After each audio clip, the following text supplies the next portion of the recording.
For as long as I can remember, I've had this weird fascination with reading about recalls, with toy recalls being specifically captivating to me. I remember being like 8 years old looking at lists of the most recent recalls on my family's desktop. I have no idea what started this obsession or how I even found out about them in the first place, but that interest has still been on the back burner in my mind, even up until now. It's just one of those morbid curiosities that kids develop, I guess, but instead of my morbid curiosity taking me to LiveLeak, it took me to Walmart's product recall page. Today, I wanted to discuss some of the more notable recalls that had to be made for toys, and not just your run-of-the-mill choking hazards, more like some that caused major injury or illness, or in some cases, death. Trigger warning for mild discussions of accidental death. I also will not be using any names of the subjects listed in the video, out of respect for both them and their families. Anyway, let's get into it. Following its first airing in 1997, the Pokemon anime and brand began to take the world by storm on an unprecedented level. With the anime series now approaching 28 technical seasons here in the US, the game series having amassed 23 mainline games and around 122 games in general, and the overall name being given multiple theatrical movies, Pokemon has become an absolute staple of being a kid. Ahead of the release of the first movie in the US, which would have been a year after its initial release in Japan, Burger King had a promotion for the title between November and December of 1999. The promotion in question promised that all kids' meals would contain a Pokeball toy, which in and of itself, like in the series, would hold a unique Pokemon. The set of toys itself was quite large and impressive, having 57 different Pokemon to collect, about a third of the Pokemon that had been featured in the game series at the time. A promotion costing $22 million, which would be more like $40 million adjusted for today's inflation, the effect of this partnership would definitely not be missed. The series and toys themselves were both so popular, Burger King locations would quickly run out of the Pokeballs faster than more could be made and shipped out, with the Burger King North America president needing to make a public statement, apologizing for any disappointment caused by the shortage just 10 days into the promotion being run, only a fraction of what was going to be an 8-week-long event. However, any excitement over these toys would be unfortunately short-lived. On December 11th, just about a month into the promotion's run, it was reported that a 1-year-old girl was found deceased with half of the Pokeball container stuck over both her nose and mouth, presumably having been unable to remove it and quickly suffocating. The way that the Pokeball was designed allowed it to split into 2 loose halves, which made it easy for any unassuming child to play with it in such a manner, with the diameter of the ball being, unfortunately, just the right size to obstruct both the nose and mouth of a small child. The lack of any air holes in either of the halves also made it incredibly easy for it to suction to the face, with any attempted breathing afterwards just making that suctioning much worse and much stronger. Local police officials warned the public about the toy and that having them around small children may pose a similar threat, with the CPSC, or the Consumer Product Safety Commission, requesting that Burger King recall the toys 2 days after the report of the child's death. However, Burger King was heavily reluctant to do this, both because they didn't want to cause any unnecessary panic, but also, and probably predominantly, because they didn't want to end such a successful promotion so soon into its run, only being about halfway over by this time. On December 23rd, another incident was reported where another 1.5-year-old child got half of the ball stuck onto her face, but was able to be saved by her father, who removed the toy before it could do any damage. Burger King finally agreed to issue a recall, taking about 5 days to arrange a strategy to get as many of the Pokeball containers either returned or discarded as possible. The exact layout of this plan became a bit rocky, with word of the recall being leaked to press prematurely, leaving the CPSC with little time to put out effective media to push the recall. Posters would need to be created for the restaurants, and any broadcast that would be done would need to occur after the holidays, where more people would be watching TV to begin with. Everything did manage to work out, with a commercial being produced and distributed to get the word out. Burger King and the U.S. Consumer Product Safety Commission want you to know about the voluntary recall of this Pokemon Pokeball. The ball may pose a suffocation hazard to children under 3. Throw the ball away or return it to Burger King. The safety of your child is of the utmost importance to us.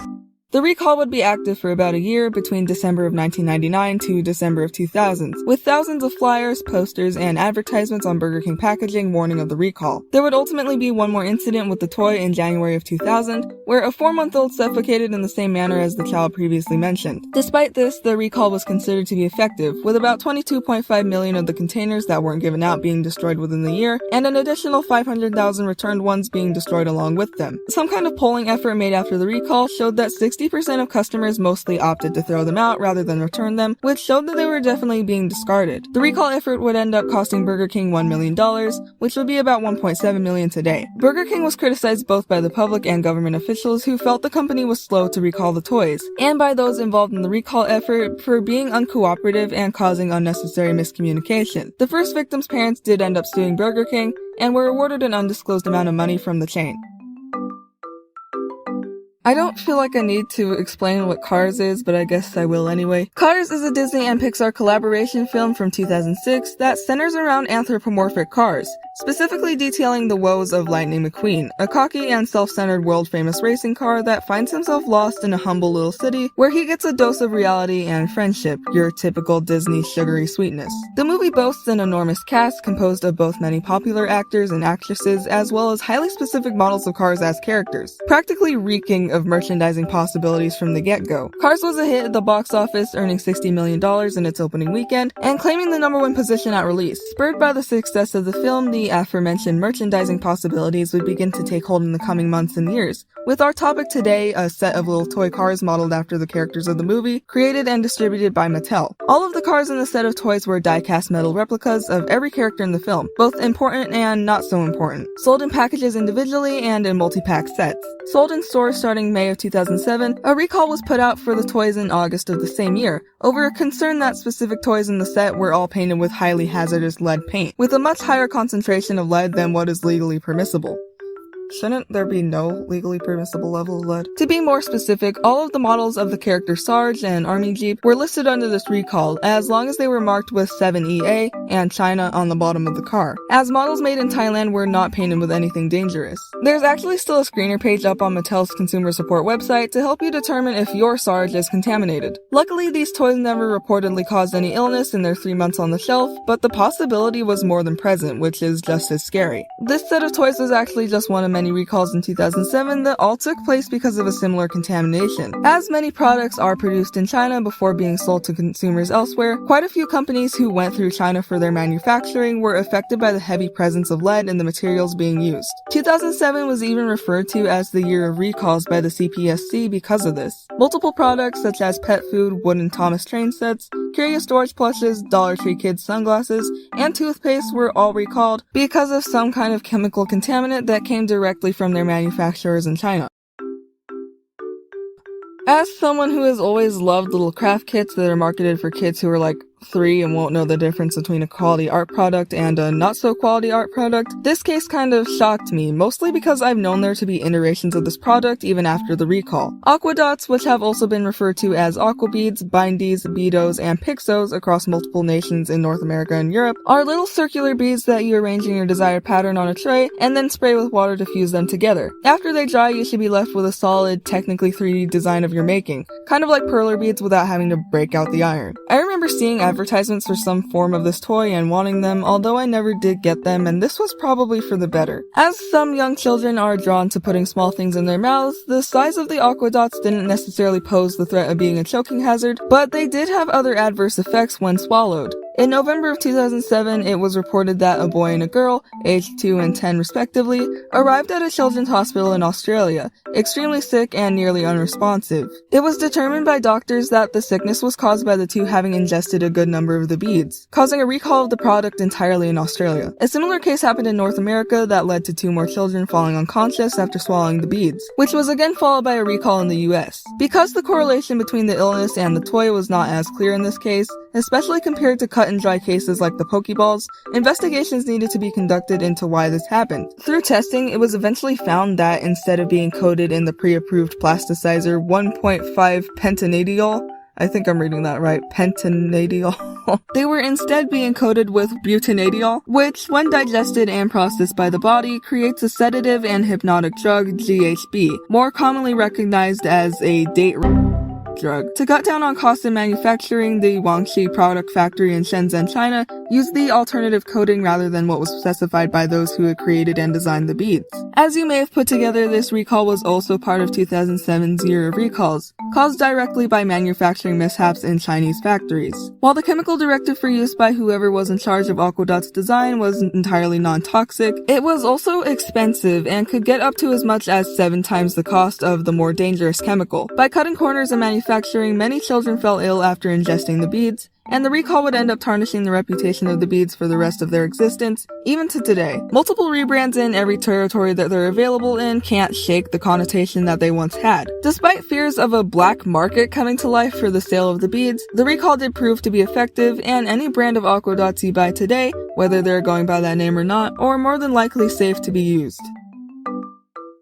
While we're on the topic of ingesting things we shouldn't, Bucky Balls are quite the controversial toy when it comes to swallowing small objects. You've most likely seen some kind of ASMR type video using these small magnetic balls, which can be used to make practically any shape you want, kind of like the Aqua Dots. While those videos are pretty neat, they actually shouldn't exist, as the product being used in these videos was subject to a recall many years ago, and has been fighting for its name ever since. Bucky Balls are highly powerful rare earth magnets in the shape of small beads, or balls, as they're commonly called. Like I mentioned before, the allure of these balls is that they can be connected to one another in many different shapes and cool patterns, especially if you can get your hands on a few different colors. Magnets, while extremely fascinating, can also be extremely dangerous, especially for young children who might see them as a neat little snack. Many products have been recalled over the years for the use of swallowable magnets, Bucky Balls included. When one magnet is swallowed, there most likely won't be any issues, and to avoid being vulgar, it should pass within a few hours. However, if you swallow more than one, they'll want to attract to one another, potentially squeezing, pinching, or entirely cutting off blood flow between organ tissue in your intestines and bowels. This can be very damaging to your organs and often require surgery to remedy,